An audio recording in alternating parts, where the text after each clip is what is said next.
سلام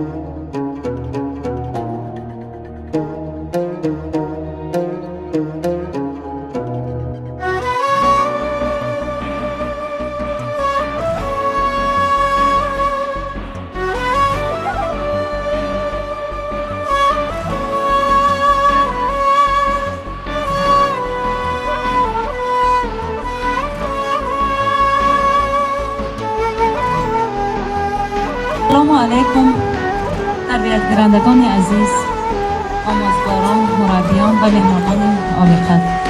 خوش آمدید به این درگاه